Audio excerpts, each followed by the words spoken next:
ஏசாயா 26:1 சொல்கிறது, பலனான நகரம் நமக்கு உண்டு, ரட்சிப்பும் அதற்கு அரணாக இருக்கிறது. இந்த பலனான நகரம் என்று சொல்லி ஏசாயா எதை குறித்து சொல்லுகிறார், எந்த நகரத்தை குறித்து சொல்லுகிறார் அப்படின்னு பார்த்தீங்கன்னா, அங்கே எந்த பேர் குறித்தும் சொல்லவே இல்லை. வரிசையாக சொல்லிகிட்டே வரார். அந்த நகரத்தை குறித்தும் அதற்கு பிறகு தேவனை குறித்தும் யெகோவா தேவனை குறித்தும் எல்லா காரியங்களும் வரிசையாக சொல்லிகிட்டே வரார். 27ஆம் அதிகாரம் 1வது வசனத்தில் வந்து பார்த்தீங்கன்னா எந்த நகரம் என்பதற்கான ஒரு ஹிண்ட் அதில் இருக்கு. 27:1 வாசிங்க வைப்போம்.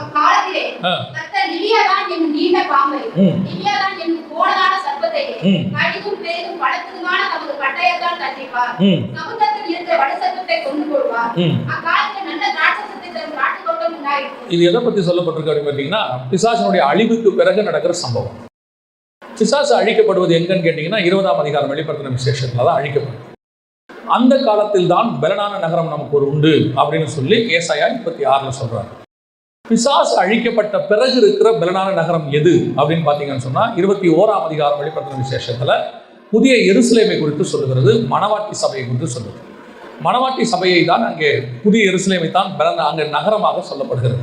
அப்ப இயேசு கிறிஸ்து பிசாசை ஜெயித்த பிறகு, அதாவது நரகத்தில் தள்ளப்பட்ட பிறகு ஒரு நகரம் இறங்கி வருகிறது என்று வசனம் சொல்லுது. இங்கேயும் நீங்க நல்லா கவனிச்சு பார்த்தீங்கன்னு சொன்னா 26, 27 அந்த நகரத்தை குறித்தும் பிசாசு ஜெயிக்கப்படுவதை குறித்தும் சொல்லப்படுது. அப்ப 26ஆம் அதிகாரத்தில் சொல்லப்பட்டிருக்கிற பலனான நகரம் என்று சொல்லக்கூடியது எது அப்படின்னு கேட்டீங்கன்னு சொன்னா, வரப்போகிறதான புதிய எருசலேம் என்று, அதாவது உங்களுக்கும் எனக்கும் வாக்குத்தத்தம் பண்ணப்பட்ட, இன்னும் சொல்ல போனால் நீங்களும் நானுமாய் இருக்கிற, ஏன்னா அது பேரு வசனம் என்ன சொல்லுது, 21ஆம் அதிகாரம் 7, 9 வசனங்கள் நீங்கள் வாசிச்சு பார்த்தீங்கன்னா வசனம் என்ன சொல்லுதுன்னா, நீ வா, ஆட்டுக்குட்டியானவருடைய மனைவியாகிய மணவாட்டியை நான் உனக்கு காண்பிப்பேன் என்று சொல்லப்பட்டிருக்கு. அந்த இடத்துல ஒரு நகரத்தை குறித்து சொல்லப்படுது, அதே நேரத்தில் மணவாட்டி என்றும் சொல்லப்படுது. இப்போ மணவாட்டி சபை நீங்களும் நானும் தான் மணவாட்டி சபையாக இருக்கிறோம். நாம் தான் அவருக்கு நகரமாக, அவர் பரலோகம், நாம் புதிய எருசலேம், அவர் மணவாளன், நாம் மணவாட்டி, அப்படிதான் சொல்லப்பட்டிருக்கு. ஸோ இப்போ நமக்கு அந்த பலனான நகரம் யாருன்னா நீங்களும் நானும் தான். உங்களை என்னையும் தான் அந்த பலனான நகரம் வச்சிருக்கிறார். இந்த பூமியில நமக்கு வேறொரு நகரம் கிடையாது, நமக்கு ஒரே நகரம் தான் இருக்கிறது, அந்த பலனான நகரம் புதிய எருசலேம். எப்பவுமே பிசாசு என்ன செய்வான்னு கேட்டீங்கன்னா, தேவன் ஒன்று செய்ய போறாருன்னா அதை அவர்கிட்ட இருந்து தெரிஞ்சுக்கிட்டு, அவர் சொல்லிடுவார் இல்லையா, வச்சிருக்கிறார் இல்லையா, அதன் மூலமாக அவன் என்ன செய்வான், பூமியில அதே மாதிரி நிறைய மாடலை கொண்டு வருவான். மாடலை கொண்டு வந்து அவனும் பல நகரங்களை உண்டாக்குவான். இது வெறும் நகரத்துக்கு மட்டும் அப்படி இல்லை, எல்லா விஷயத்துக்கும் அப்படி இருக்கும். அவன் ஒளியின் வேஷம் தரித்த தூதன். நம்ம என்னென்னலாம் பண்றோமோ எல்லாத்தையும் அவன் என்ன செய்வான், அவனும் ஒன்று செய்வான், அவனும் ஒரு மாடல் பண்ணுவான். அதுல இன்னொரு விஷயத்தை நீங்க தெரிஞ்சுக்கணும், அந்த வயலுக்கு வந்து சுயமா செய்யற விஷயம் எதுவுமே தெரியாது. அவன் யோசிச்சு எதையும் செய்ய மாட்டான். அவன் நம்ம ஆண்டவர் என்ன பண்றாரோ அதுக்கு மாதிரியே ஒன்று செய்வான், நம்ம ஆண்டவர் பண்ற மாதிரியே ஒன்று செய்வான். அதையும் கர்த்தர் அனுமதி கொடுக்கிறார். ஏன் அனுமதி கொடுக்கிறார், அதுக்கும் காரணம் இருக்கிறது. நான் உங்களுக்கு ஒன்று வாக்கு பண்ணி இருக்கிறேன், அதே மாதிரி இன்னொரு போலியை ஒருத்தன் கொண்டு வரா, அந்த போலிக்கு பின்னாடி நீங்க போகிறீங்களான்னு கர்த்தர் பார்க்கிறார். அதையே ஒரு பரீட்சையாகவும் வைக்கிறார். அதுல போகாதவங்களுக்கு இந்த ஒரிஜினலை கர்த்தர் கொடுக்கிறார். நான் உங்களுக்கு நான் சொல்றது புரியுதா? கர்த்தர் உங்களுக்கு ஒரு வாக்கு, நமக்கு ஒரு வாக்கு பண்ணும்போது அதுக்கு மாடலா அல்லது அதுக்கு ஏற்ற மாதிரி வேற ஒன்று பிசாசு கொடுப்பான். அந்த ஒண்ணுக்கு பின்னாடி நீங்க போயிட்டீங்கன்னா உங்களுக்கு கர்த்தர் வச்சது கிடைக்காது. கர்த்தர் ஏன் அந்த மாதிரி வர்றதுக்கு அனுமதி கொடுக்குறாருன்னா, இதை பெற்றுக்கொள்வதற்கு நீங்கள் தகுதியானவர்களான்னு பார்க்கறதுக்கு அது ஒரு பரீட்சை. இப்ப ஜீவ விருட்சத்தின் கனியை வச்சிருக்கிறார்.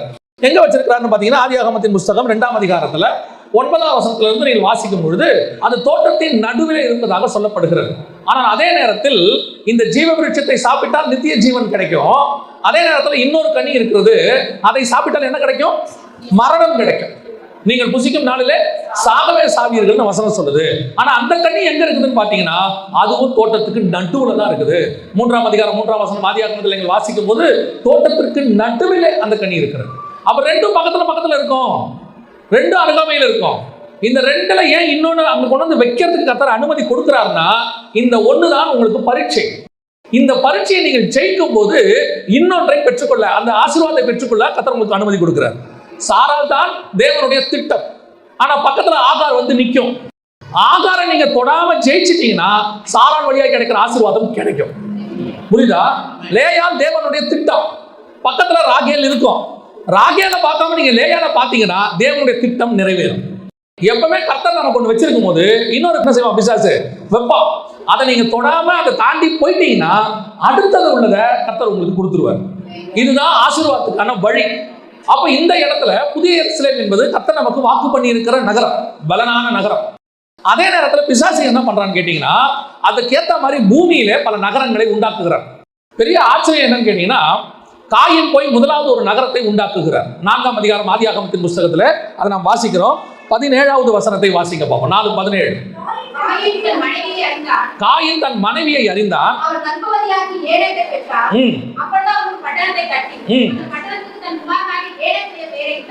அவன் அப்பொழுது ஒரு பட்டணத்தை கட்டி, கர்த்தர் என்ன சொன்னார்னா மேல நீங்க வாசிச்சு பாருங்க, அவனை குறித்து சொல்லப்பட்டிருக்கிற காரியம் என்ன?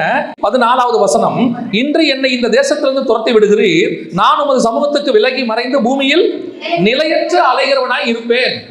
நிலையற்ற அலைகிறவனாய் இருக்கிறவனுக்கு எதுக்கு பட்டணம்? ஆண்டவர் சொன்ன வார்த்தை. அதுக்கு முன்னாடி ஆண்டவர் ஒரு வார்த்தை அவனை பார்த்து சொல்றாரு, நீ பூமியில் நிலையற்ற அலைகிறவனாய் இருப்பாய் என்றார். 12வது வசனம், நீ நிலத்தை பயிரிடும் போது அது தன் பலனை இனி உனக்கு கொடாது, நீ பூமியில் நிலையற்று அலைகிறவனாய் இருப்பாய். நிலையற்ற அலைகிறவனாய் இருப்பாய்னு சொல்லிட்டு ஆண்டவர் சொன்ன பிறகு திருப்பி சொல்றாரு, இந்த பூமி உனக்கு பலன் கொடுக்காது, நீ போய் எதுவும் அங்க விதைக்காத, விதைச்சா உனக்கு என்ன கிடைக்காது? பலன் கொடுக்காது. ஆனால் நீ நிலையற்ற அலைவனா இருக்கணும். எதுக்கு இந்த வார்த்தையை சொல்றாரு?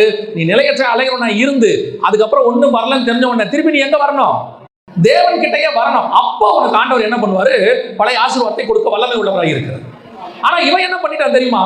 நிலையற்ற அலைவனா இருப்பாய்னு சொன்ன உடனே பிசாசு இவன் மூலமா அவன் திட்டத்தை நிறைவேற்றான். இவன் போய் ஒரு பட்டணத்தை கட்டுகிறான். அகதியா இருக்க வேண்டியவனுக்கு பட்டணம் இருக்க கூடாது.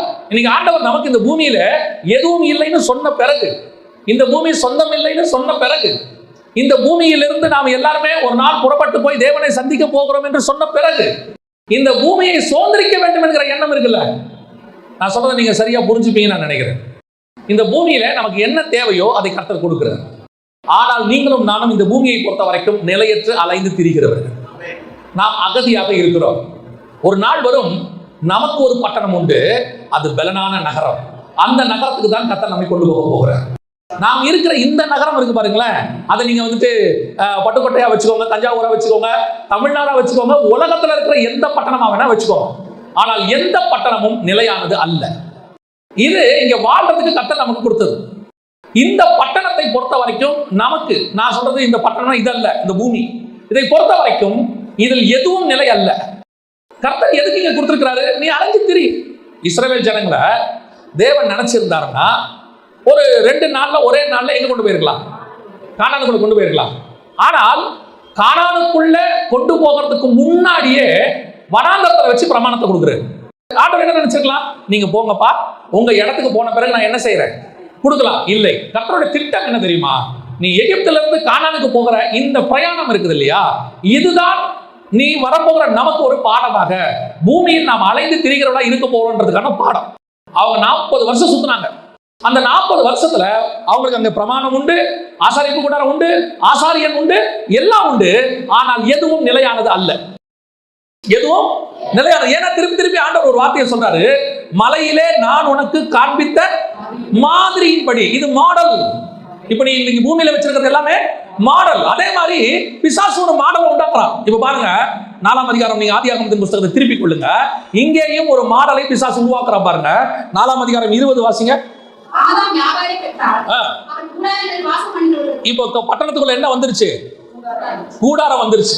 ஃபர்ஸ்ட் பட்டணத்துல என்ன வந்துருச்சு? கூடாரம் வந்துருச்சு. அடுத்து 22 வாசிங்க.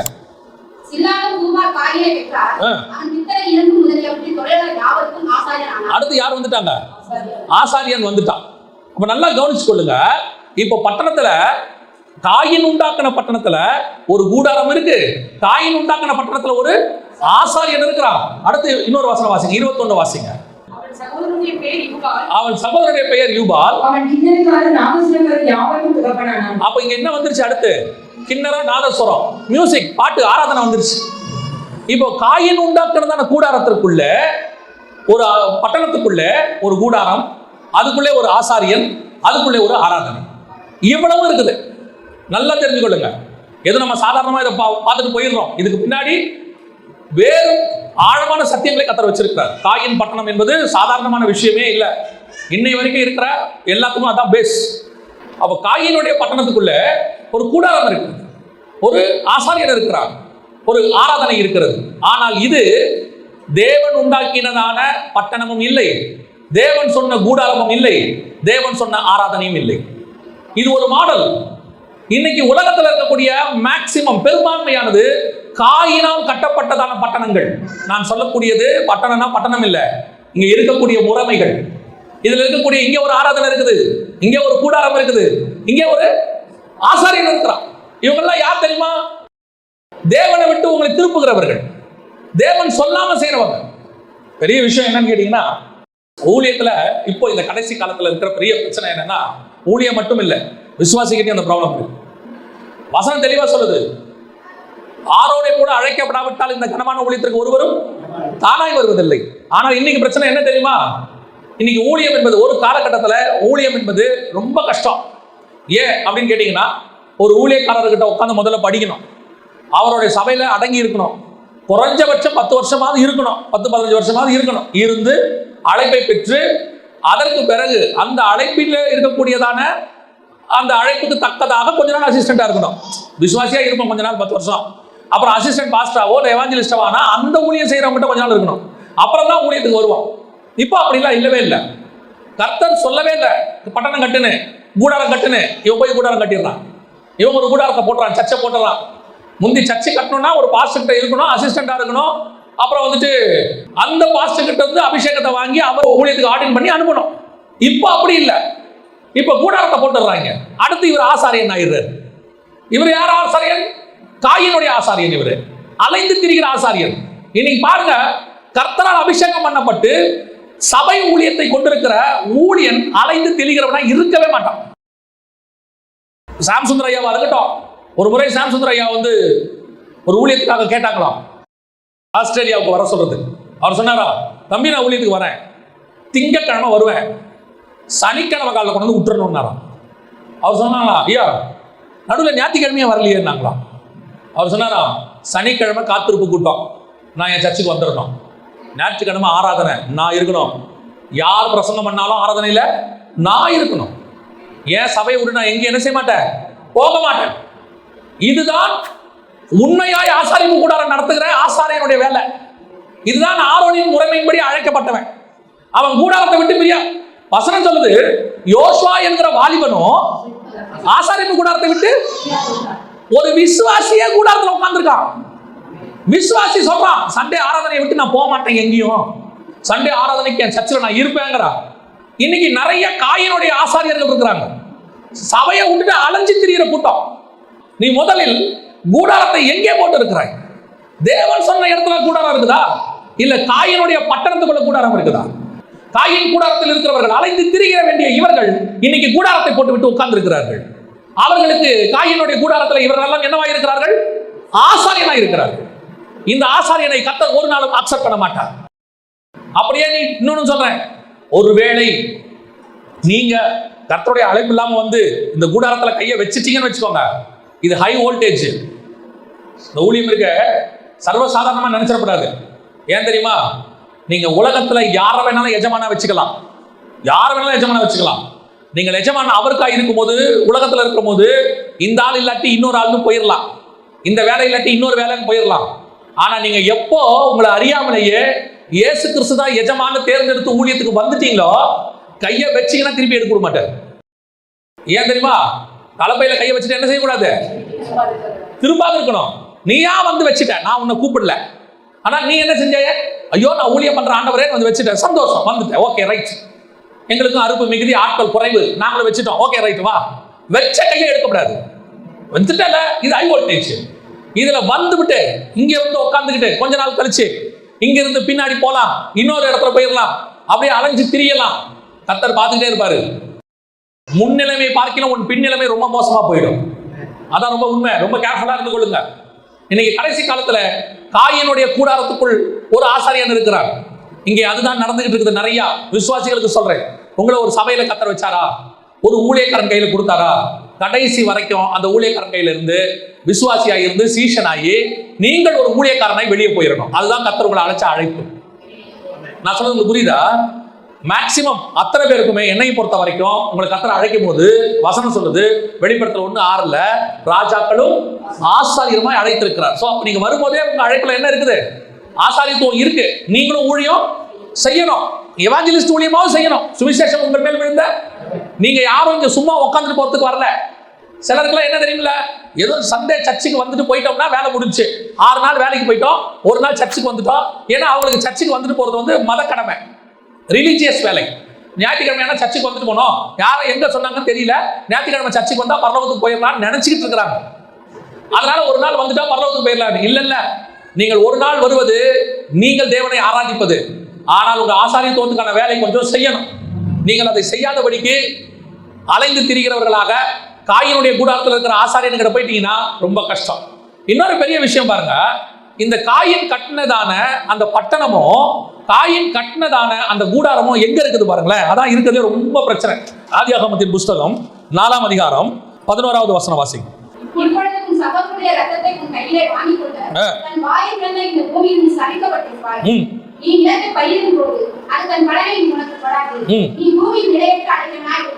அப்ப இந்த காயினுடைய பட்டணம், காயினுடைய கூடாரம் எந்த இடத்துல இருக்குது? சபிக்கப்பட்ட இடத்துல இருக்குது. ஏற்கனவே ஆதாம் கிட்ட சொல்லும் போதே சொல்லிட்டாரு, உன் நிமித்தம் பூமி சபிக்கப்பட்டிருக்கும். அந்த பூமியில காயின் யாரு? சபிக்கப்பட்டவன். அந்த சபிக்கப்பட்ட காயினுடைய பட்டணத்துக்குள்ள இருக்கிற கூடாரம் எப்படி இருக்கும்? சபிக்கப்பட்டது. அந்த கூடாரத்துக்கு ஆசாரியரா இருக்கிறவன் எப்படிப்பட்டவன்? சபிக்கப்பட்டவன். இன்னைக்கு அதுதான் நடக்குது. ஒரு காலத்துல சபை கர்த்தருக்கு பிரியமா நடந்துச்சு. கர்த்தருக்கு பிரியமான வார்த்தை, கர்த்தருக்கு பிரியமான பிரசங்கம், கர்த்தருக்கு பிரியமான ஆராதனை அப்படி இருந்துச்சு. இன்னைக்கு சபையில கர்த்தருக்கு பிரியமானதே இல்லை. பல இடங்களில கர்த்தர் எதெல்லாம் சபிச்சாரோ எல்லாம் எங்க இருக்கு? சபைக்குள்ள இருக்கு. ரொம்ப கேர்ஃபுல்லா இருந்து கொள்ளுங்க. உங்களுக்கு நான் சொல்லக்கூடியது ஒரு உதாரணம் தான் சொல்றேன். எந்த ஊழியன், எந்த சபை உங்களுடைய சரீரத்தை திருப்திப்படுத்துகிறதாக அல்லது உங்க சரீரத்தை சந்தோஷமாக உங்க மாம்சத்துக்கு ஏற்றபடி ஆராதனை இருக்கிறதோ அது தேவனிடத்திலிருந்து வந்தது கிடையவே கிடையாது. சபை முழுக்க முழுக்க உங்கள் ஆத்மாவுக்குரியது. உங்க ஆத்மாவை சரி பண்றது. ஏன்னா பரலோகத்துக்கு போக போறது எது? உங்க ஆத்மா. உங்க சரீரம் போகாது. ஏன்னா சரீரம் மாம்சமும் ரத்தமும், மாம்சமும் ரத்தமும் பரலோக ராஜ்யத்தை சுதந்திரிக்காது. அப்ப பரலோகத்துக்கு போகாததை பத்தி எது பேசக்கூடாது? சபை பேசக்கூடாது. முதலாவது தேவனுடைய ராஜ்யத்தையும் ஒரு நீதியையும் தேடுங்கள், பின்பு இவை யாவும் உங்களுக்கு. இந்த சரீரத்துக்கு இருக்கிற பூமிக்குரியது. பொல்லாதவர்களுக்கே மழையை பெய்விக்கிற தேவன் இருக்கு. உங்களுக்கு எனக்கு செய்ய மாட்டாரா? தீமையானவர்களுக்கே சுவாசத்தை கொடுத்து வச்சிருக்கிறாரு, நமக்கு கொடுக்க மாட்டாரா? இன்னைக்கு சபை இந்த வேலையை செஞ்சுட்டு இருக்குது. அதனுடைய விளைவு என்ன? காயினுடைய பட்டணம் இருக்கு. ஆனா உங்களுக்கு சொல்றேன், அது பலவீனமான பட்டணம், அது பலமான பட்டணம் கிடையாது. அந்த பட்டணம் விழும். அந்த பட்டணம் ஒரு நாள் காணாமல் போகும். அந்த பட்டணம் ஒரு நாள் இல்லாமல் பூமியில நோவாவின் ஜலப்பிரளய காலத்துல எல்லாம் அழிஞ்சு போச்சு. அதுல எது அழிஞ்சு போச்சு? காயின் பட்டணமும் அழிஞ்சு போச்சு. அதுல இருந்த கோட்டை கட்டை எல்லாம் முடிஞ்சு போச்சு, எல்லாம் ஓவர். ஆனா ஒன்னே ஒண்ணு நின்னுச்சு. என்ன தெரியுமா? கர்த்தர் சொல்லி நோவா உண்டாக்கின பேழை மாத்திரம் அன்னைக்கு மேல பத்திரமா நின்னுச்சு. அல்லேலூயா. கர்த்தர் உனக்கு கொடுத்த அழைப்புல நிக்கிறது பத்திரமா நிற்கும். எந்த சூழ்நிலையிலும் கர்த்தர் உனக்கு கொடுத்ததை ஆசீர்வதிப்பார். ஆனா அது கர்த்தர் சொல்லி கட்டினதாக இருக்கணும். கர்த்தர் சொல்லி கட்டின சபையா இருக்கணும். கர்த்தர் சொல்லி ஆண்டவர் உங்களை வீடு கட்ட சொல்றாரு, அது உங்க இஷ்டம். கர்த்தருக்கு உங்களுக்கும் உள்ளது. அப்படி கர்த்தர் சொல்றாரா செய்யுங்க, நான் வேணாம் சொல்லல. ஆனால் கர்த்தர் சொல்லணும், கர்த்தர் நடத்தணும். இப்போ நோவா போய் சொல்ல போறாரு, உலகமே தண்ணியில அழிய போகுது அப்படின்னு சொல்லி.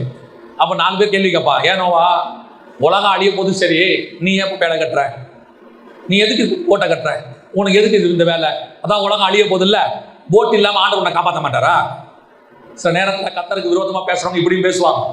சில நேரத்தில் சொல்லுவாங்க, இப்படி உலகத்தை வெறுத்துங்கிறாங்க, இவர் எதுக்கு சர்ச் கட்டுறாரு அப்படிம்பாங்க. சில நேரத்தில் கர்த்தர் நமக்கு அனுமதி கொடுக்கிறார் சில காரியங்களை செய்வதற்கு. ஆனா அது கர்த்தர் சொன்னதா இருக்கணும், அதான் முக்கியம். அது கர்த்தர் சொன்னதா இல்ல காயின் அவன் இஷ்டப்படி கட்டினதா? இதான் முதலாவது. ரெண்டாவது, இன்னொரு பட்டணத்தை குறித்து வேதம் சொல்லுது.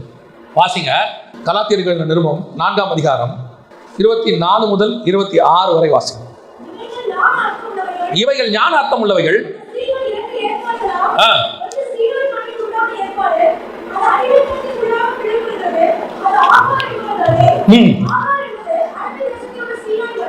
ஆகார் என்பது அரபி தேசத்தில் உள்ள சீனாய் மலை. அந்த ஆகார் இப்பொழுது இருக்கிற எருசலேமுக்கு சரி. போதும். இப்ப அவர் எதை பத்தி பேசுறாரு? இந்த வசனத்தை நல்லா புரிஞ்சுக்கோங்க. அவர் எதை பத்தி பேசுறாரு? நியாயப்பிரமாணத்தை பத்தி பேசுறாரு. நியாயப்பிரமாணம் எதுக்கு அடையாளமா இருக்குதான்? பூமியில் இருக்கக்கூடியதான எருசலேம் நகரத்துக்கு அடையாளமாக இருக்கிறது அப்படின்னு சொல்றாரு. அப்போ அந்த இடத்துல நல்லா கவனிங்க. இப்ப இந்த இடத்துல பூமியில் இருக்கிற எருசலேம், பூமியில் இருக்கிற எருசலேம் எப்பொழுது யாரால் கொண்டு வரப்பட்டது? அந்த எருசலேமுக்குள்ள என்ன இருக்கு? இது காயின் கட்டின பட்டணம். ஆனா எருசலேம் யார் கட்டின பட்டணம் தெரியுமா? எருசலேம் யார் கட்டினது? வாசிங்க 2 சாமுவேல் புஸ்தகம் 5ஆம் அதிகாரம் 7வது வசனம் வாசிங்க. ஆனாலும் தாவீது சீயோன் கோட்டையை பிடித்தான், அது தாவீதின் நகரமாயிற்று. அதுக்கு முந்தின வசனத்தை வாசிங்க 6ல இருந்து. தேசத்தில் குடியிருக்கிற எபூசியரின் மேல் யுத்தம் பண்ண. இந்த எபூசியர் யார் தெரியுமா? வாசிங்க 1 நாளாகமத்தின் புஸ்தகம் 11ஆம் அதிகாரம் 4வது வசனம் வாசிங்க. பின்பு தாவீது இஸ்ரவேல் அனைத்தோடு கூட எபூசாகிய எருசலேமுக்கு போனான். எபூசியர் அந்த தேசத்தில் குடியிருந்தார்கள். அப்ப எபூசியர்னா யாரு? எருசலேமின் மக்கள். அது வரைக்கும் அதுக்கு பேர் என்னது? எபூஸ். இப்பதான் தாவீது உள்ள போறாரு. தாவீது உள்ள போனா அதுக்கு பேர் என்னது? எருசலேம். அதுக்கு முன்னாடி அதுக்கு பேர் எபூஸ். தாவீது உள்ள போனா தான் அதுக்கு பேரு எருசலேம். இப்ப எருசலேம் உள்ள போறாரு. எருசலேம்ல போய் கோட்டையை பிடித்து நகரத்தை கட்டினார். அப்படிதான் இருக்குது. 2 சாமுவேல் 5:7 வாசிங்க.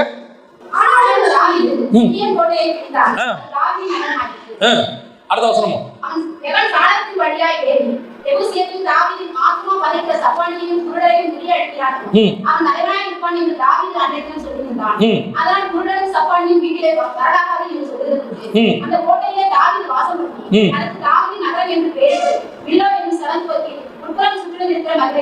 கட்டினதே யார் தான் கட்டினது?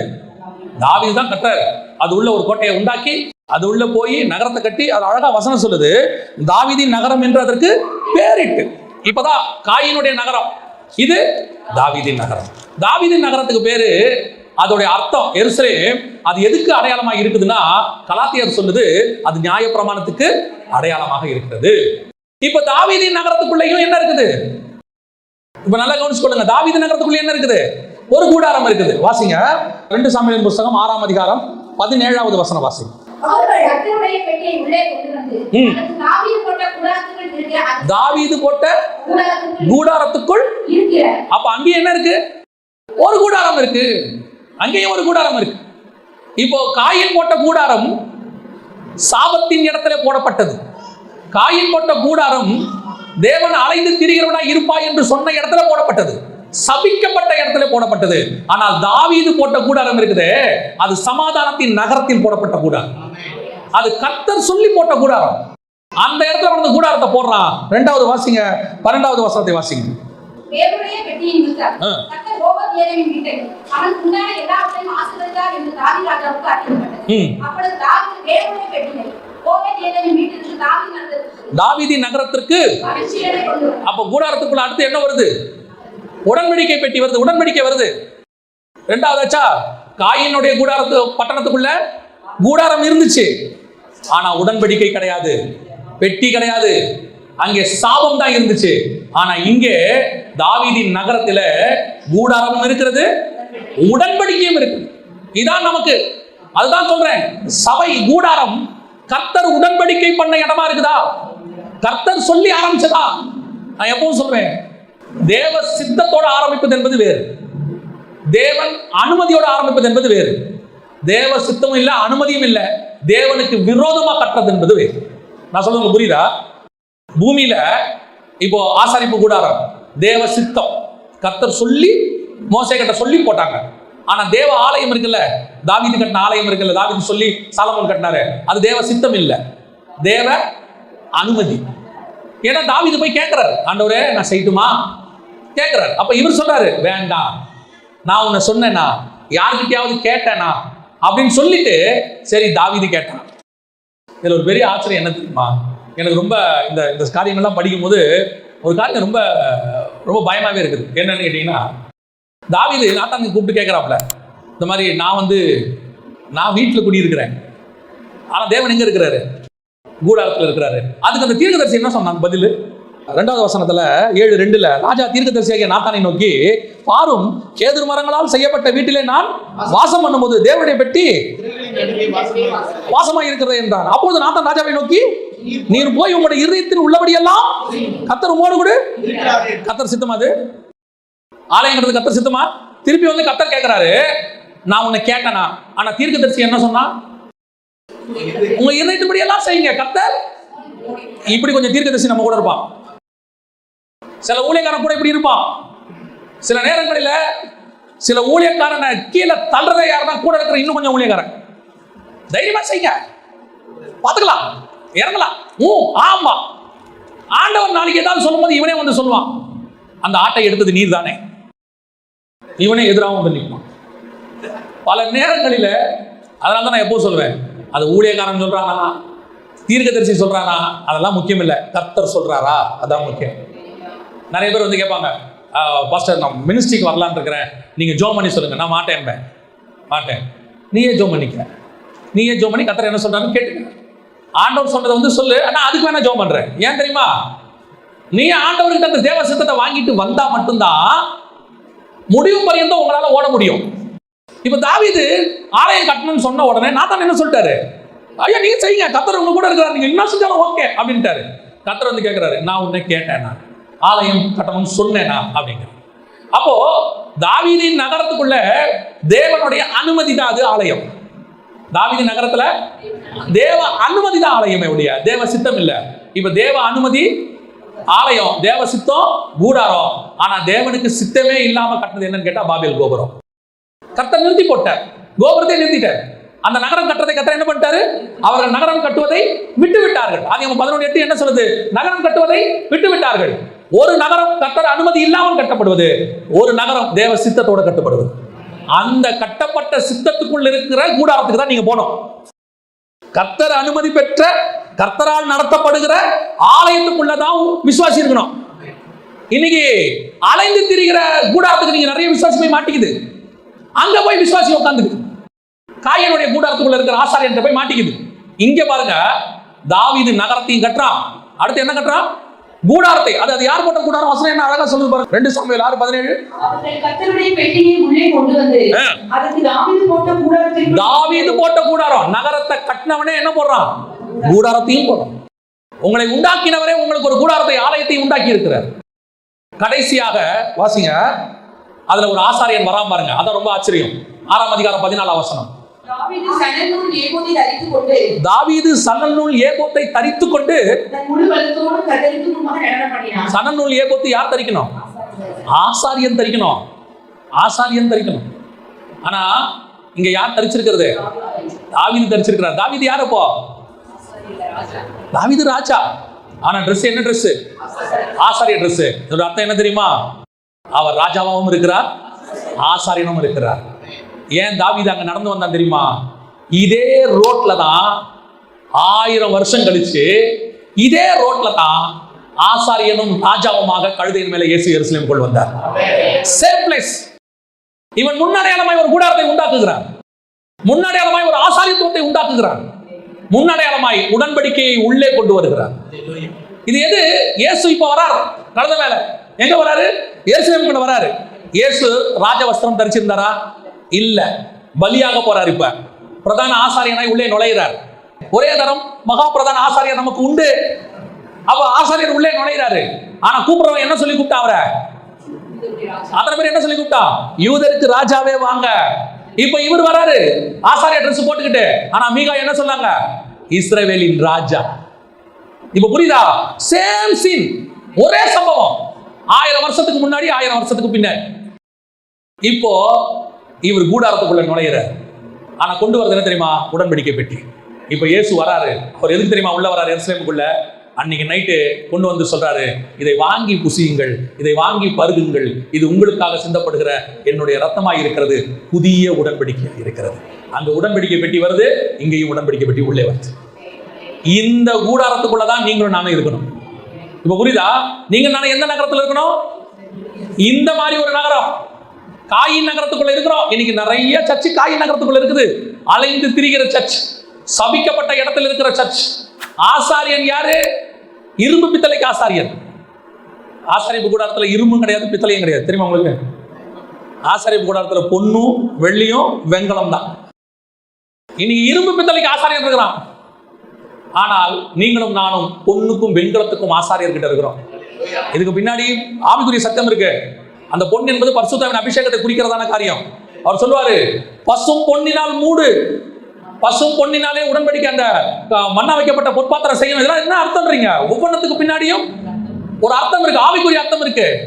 மண்ணா வைக்கப்பட்ட பொற்பாத்திரம் என்னது? பரிசுத்தாவினால் நமக்கு கொடுக்கப்படுகிற புதிய உடன்படிக்கை, புதிய வார்த்தை. இயேசு கிறிஸ்துவுக்கு அப்புறம் வந்துச்சு பாருங்க, பரிசுத்தாவினர் இறங்கி வராரு பாருங்க.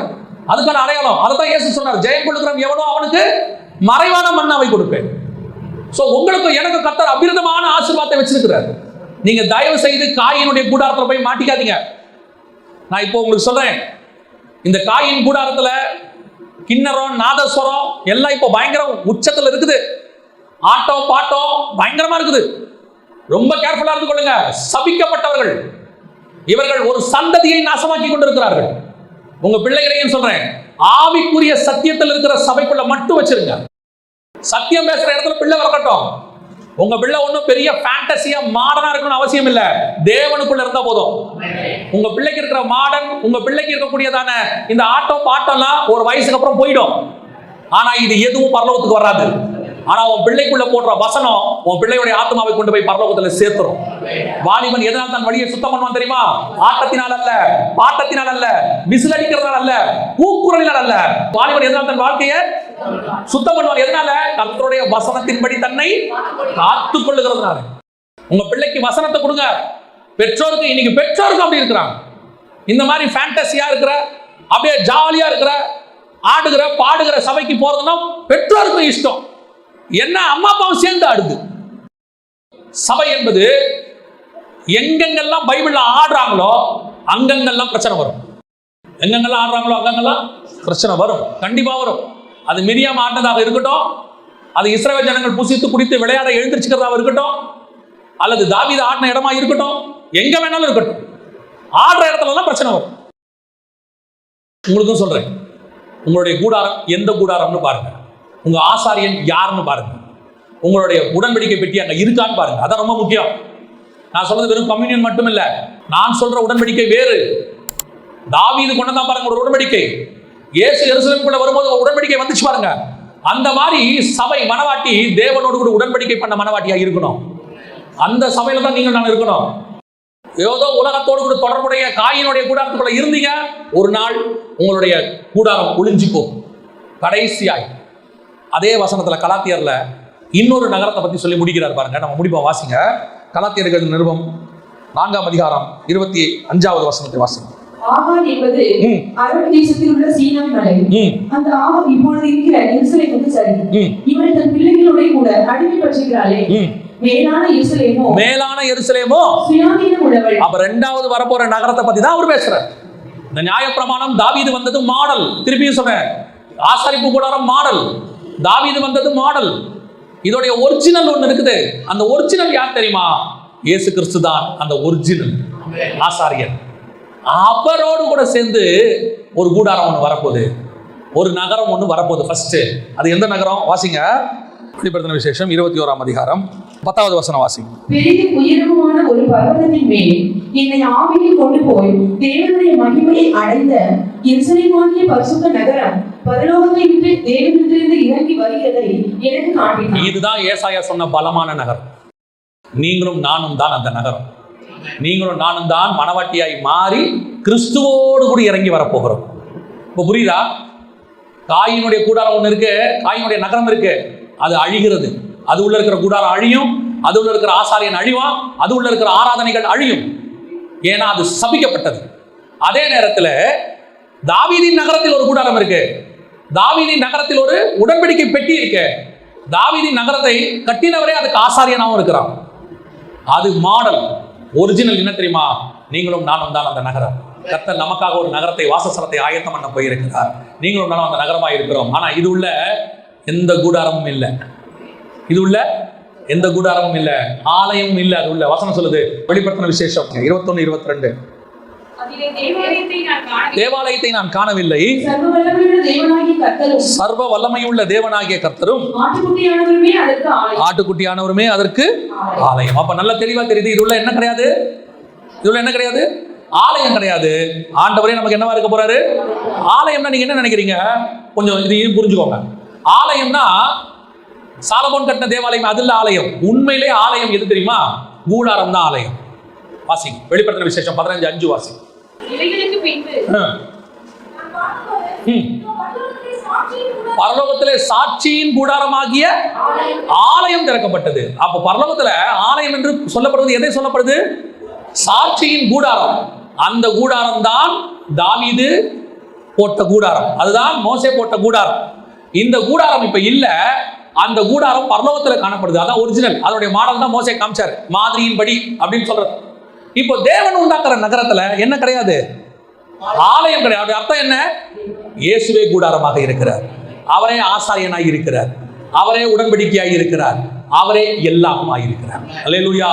இந்த நகரம் நாம் தான். அந்த நகரம் நமக்குள்ளே புதிய எருசலேம் மனவாட்டி, நமக்குள்ளே ஆசாரியரும் ஆலயமும் உடன்படிக்கையும் ஆய் நம்முடைய தேவன் நமக்குள்ளே இருக்கிறார்.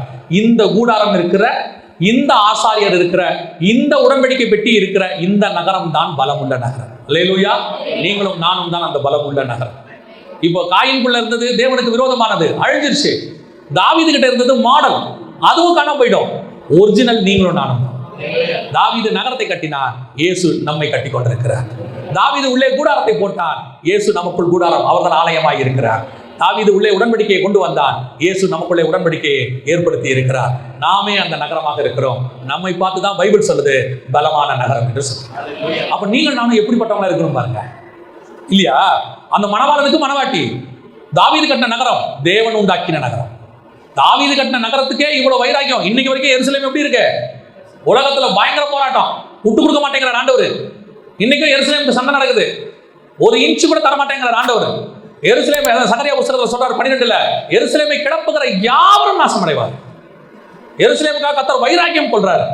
இந்த மாடல் எருசலேமுக்கே கர்த்தர் இவ்வளவு வைராக்கியம் பாராட்டுவாரானால், மேலான எருசலேமாகிய உங்களுக்கும் எனக்கும் கர்த்தர் எவ்வளவு வைராக்கியம் பாராட்டுவார்? அழிந்து போகிற நகரத்திற்கே கர்த்தர் இவ்வளவு வைராக்கியம் பாராட்டுவாரானால், அழியாத நகரமாகிய மனவாட்டியாகிய உங்களுக்கும் எனக்கும் கர்த்தர் எவ்வளவு வைராக்கியம் பாராட்டுவார்? ஆனா உங்களுக்கும் எனக்குள்ள கூடாரமாகிய ஆலயமாகிய தேவன் இருக்கணும், உடன்படிக்கை இருக்கணும். இது உள்ள எது இருக்க கூடாதுன்னு ஒண்ணு இருக்கு, அதை மாத்திரம் சொல்லிட்டு நான் முடிக்கிறேன். வாசிங்க வெளிப்படுத்தின விசேஷம் 21ஆம் அதிகாரம் 27வது வசனத்தை வாசிங்க.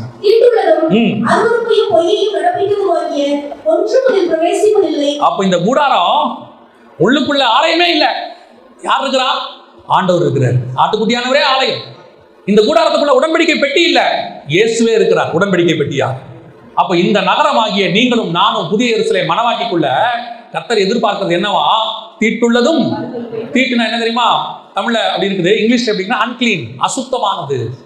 அசுத்தமானதும் அருவருப்பையும் பொய்யையும் நடப்பிக்கிறதும் ஆகிய ஒன்றும் அதில் பிரவேசிப்பதில்லை. Not even a single one. கர்த்தருக்கு பிரியமில்லாத ஒன்றும் அதில் இருக்காது. அப்படின்னா நீங்க நானும் எப்படிப்பட்ட மனவாட்டியா இருந்தா பலமான நகரமா இருப்போம் பாருங்க. ஆண்டவர் அந்த வாய்ப்பு கொடுத்திருக்கிறார், உங்களையும் நீங்க செலக்ட் பண்ணியிருக்கிறார். யோசிச்சு பாருங்க, இப்ப அவர் நம்மளை உருவாக்கிட்டு இருக்கிறாரு. ஒரு நாள் பரலோகத்திலிருந்து நாம் இறங்கி வந்து அப்படியே மனவாட்டி நகரமாக நிற்போம். எஸ்தரை கொண்டு போய் ரெடி பண்ணிட்டு இருக்கிறாங்க. ஒரு நாள் ராஜா கூப்பிடுவாரு, எஸ்தர் போகணும். அவர் சொல்றா, இன்னும் என்னை அவர் அழைக்கவில்லைன்னு. ராஜா கூப்பிடும் போது போனோம். ஆனா எஸ்தர் எப்படி போகணும் தெரியுமா? ராஜா கூப்பிடும் போது வெயிட் பண்ணுங்க, நான் குளிச்சுட்டு வந்துறேன்னு சொல்லக்கூடாது. ராஜா எப்போ கூப்பிட்டாலும் தீட்டுள்ளதும் அருவருப்பையும் ராஜாக்கு பிரியமில்லாத எதுவும் இல்லாம அவர் ரெடியா காத்துக்கிட்டு இருக்கணும்.